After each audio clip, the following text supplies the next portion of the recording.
large number of farmers cultivating over 50,000 hectares of land in the Mithilanchal region of Bihar. Mining sector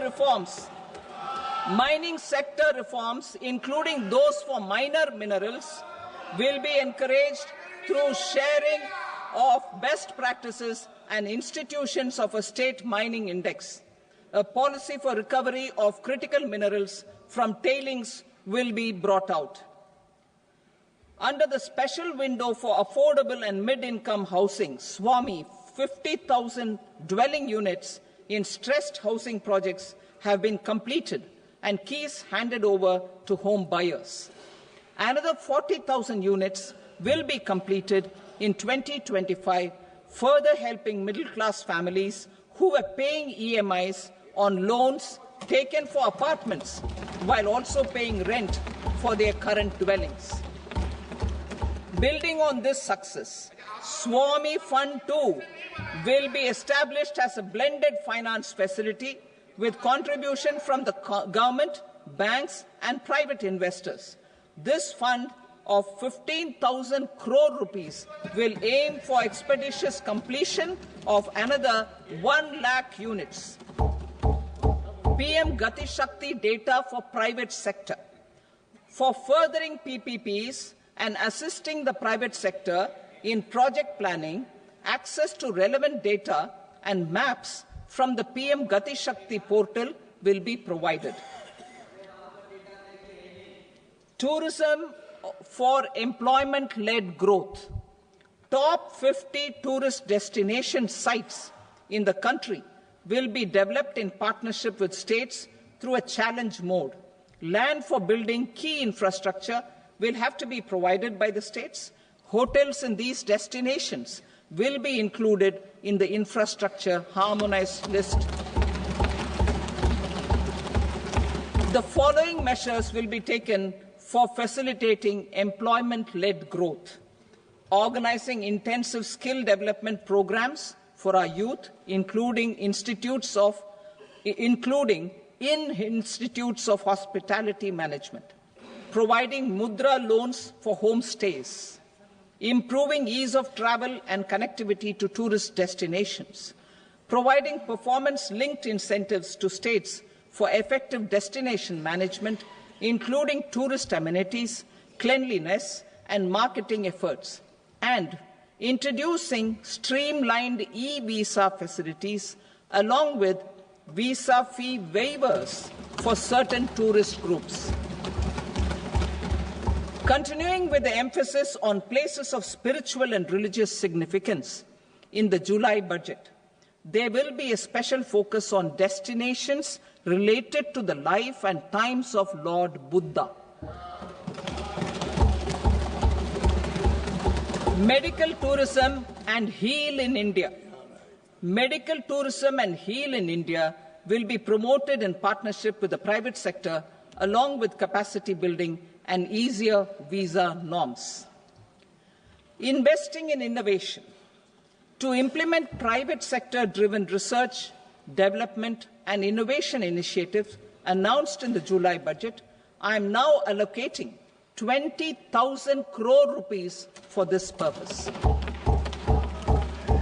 A deep tech fund of funds will also be explored to catalyze the next generation startups as a part of this initiative. In the next 5 years, under the PM Research Fellowship Scheme, we will provide 10,000 fellowships for technological research in IITs and IISc with enhanced financial support. The second gene bank with 10 lakh germplasm lines will be set up for future food and nutritional security. This will provide conservation support to both public and private sectors for genetic resources. We will start a national geospatial mission to develop foundational geospatial infrastructure and data.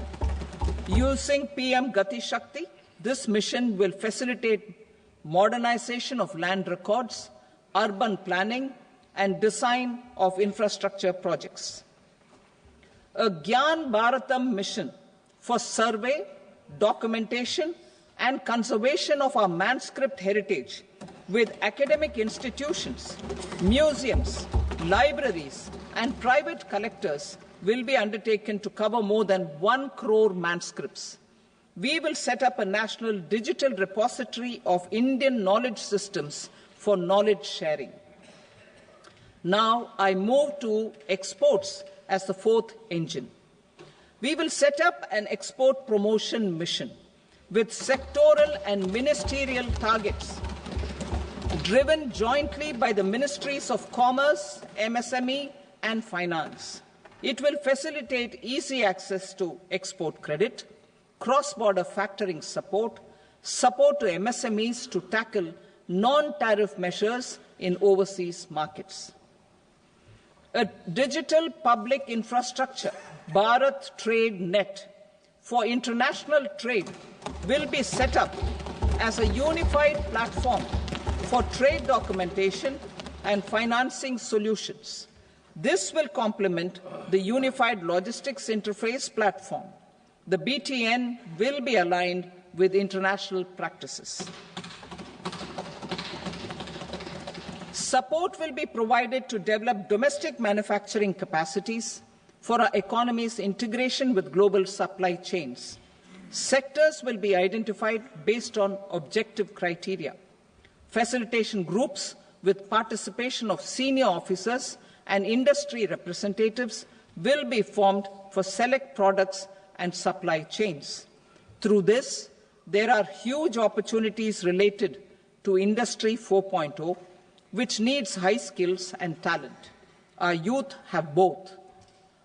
Our government will support the domestic electronic equipment industry to leverage this opportunity for the benefit of our youth. A national framework will be formulated as guidance to states for promoting global capability centers in emerging Tier 2 cities. This will suggest measures for enhancing availability of talent and infrastructure, building bylaw reforms, and mechanisms for collaboration with industry.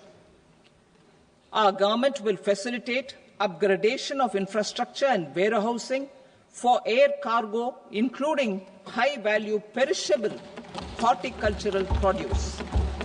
Cargo screening and customs protocol will be streamlined and made user-friendly.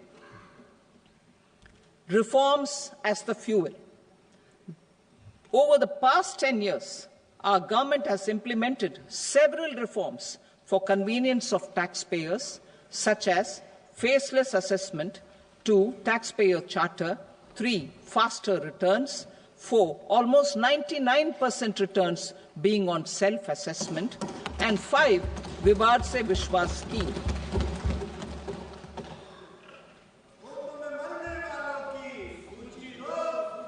Continuing these efforts, I reaffirm the commitment of the Tax Department to trust first, scrutinize later.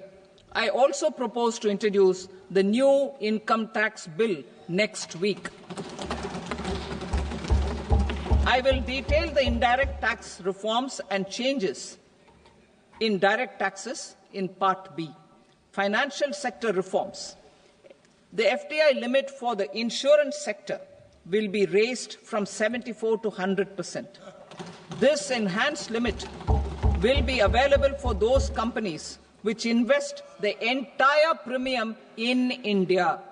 The current guardrails and conditionalities associated with foreign investment will be reviewed and simplified. The services of India Post Payment Bank will be deepened and expanded in rural areas. NABFID will set up a partial credit enhancement facility for corporate bonds for infrastructure. Public sector banks will develop Grameen Credit Score framework to serve the credit needs of SHG members and people in rural areas. A forum for regulatory coordination and development of pension products will be set up. To implement the earlier announcement on simplifying the KYC processes, the revamped Central KYC Registry will be rolled out in 2025. We will also implement a streamlined system for periodic updating. Requirements and procedures for speedy approval of company mergers will be rationalized. The scope for fast-track mergers will also be widened and the process made simpler. As proposed in the interim budget, we signed bilateral investment treaties with 2 countries in 2024 to encourage sustained foreign investment, and in the spirit of First Develop India, the current model BIT will be revamped and made more investor-friendly.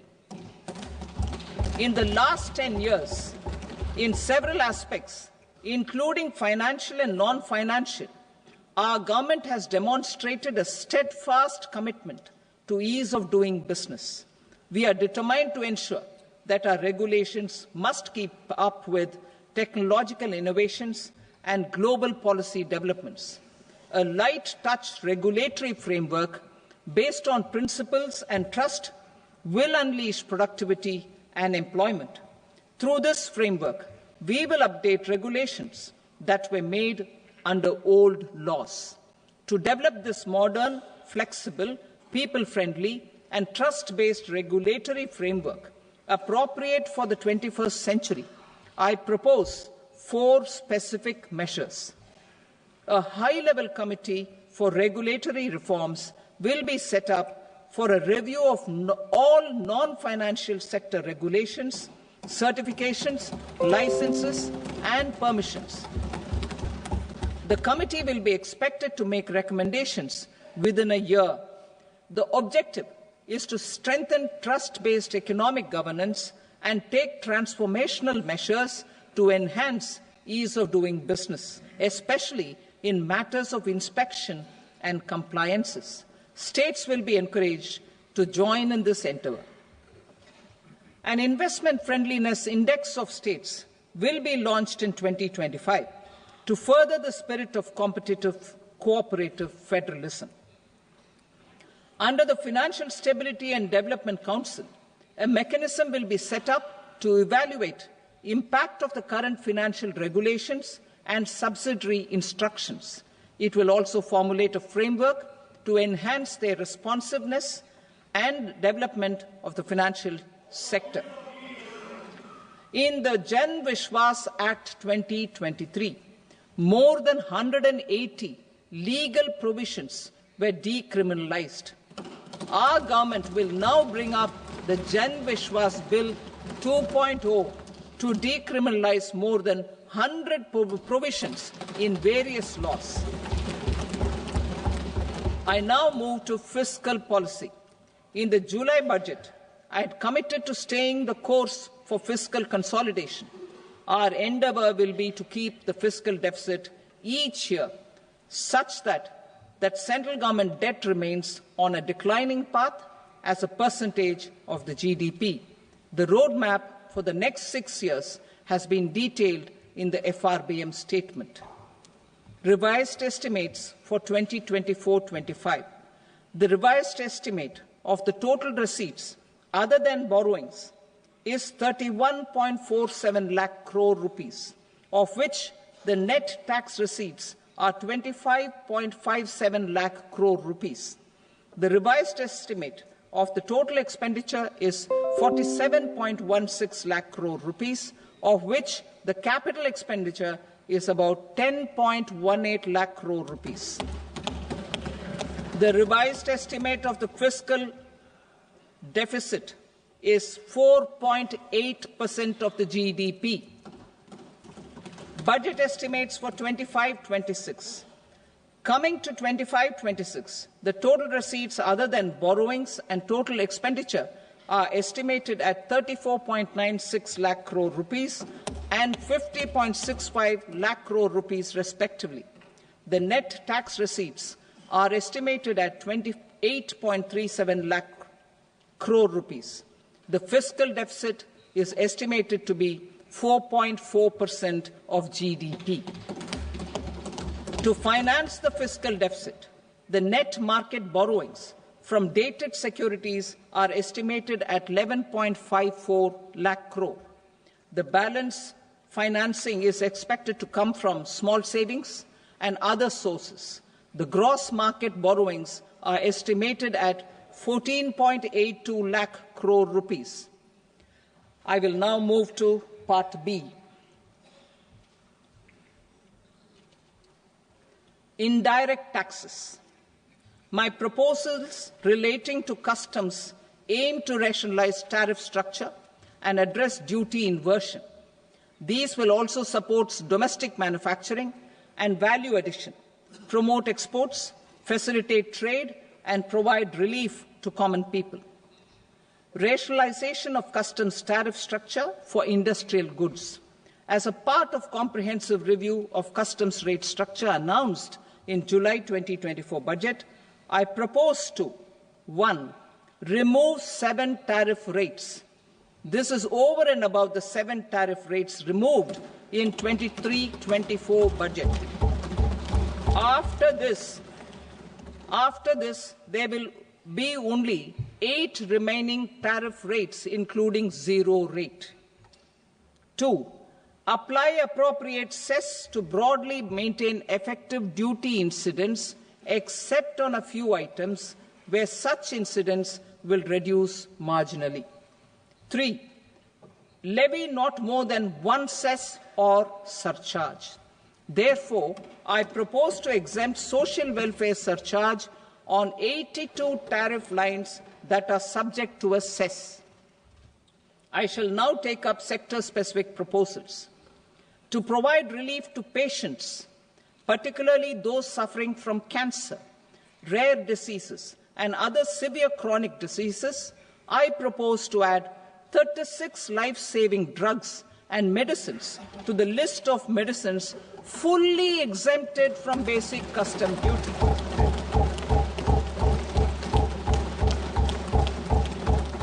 I also propose to add 6 life-saving medicines to the list attracting concessional custom duty of 5%. Full exemption and concessional duty will also respectively apply on the bulk drugs for manufacture of the above. Specified drugs and medicines under patient assistance programs run by the pharmaceutical companies are fully exempt from BCD, provided the medicines are supplied free of cost to the patients. I propose to add 37 more medicines along with 13 new patient assistance programs. Support to domestic manufacturing and value addition. Critical minerals. In the July 2024 budget, I had fully exempted BCD on 25 critical minerals that are not domestically available. I had also reduced BCD of 2 other such minerals to provide a major fillip to their processing, especially by MSMEs. Now, I propose to fully exempt cobalt powder and waste, the scrap of lithium-ion battery, lead, zinc, and 12 more critical minerals. This will help secure their availability for manufacturing in India and promote more jobs for our youth. To promote domestic production of technical textile products such as agro-textiles, medical textiles, and geotextiles at competitive prices, I propose to add 2 more types of shuttle-less looms to the list of fully exempted textile machinery. I also propose to revise the BCD rate on knitted fabrics covered by 9 tariff lines from 10 or 20 to 20% or 115 rupees per kg, whichever is higher. Electronic goods. In line with our Make in India policy and to rectify inverted duty structure, I propose to increase the BCD on interactive flat panel display from 10% to 20% and reduce the BCD to 5% on open cell and other components. In 23-24 budget, for the manufacture of open cells of LCD, LED TVs, I had reduced the BCD on parts of open cells from 5% to 2.5%. To further boost the manufacture of such open cells, the BCD on these parts will now stand exempted. Lithium-ion battery. To the list of exempted capital goods, I propose to add 35 additional capital goods for EV battery manufacturing and 28 additional capital goods for mobile phone battery manufacturing. This will boost domestic manufacture of lithium-ion batteries, both for mobile phones and for electric vehicles. Shipping sector. Considering that shipbuilding has a long gestation period,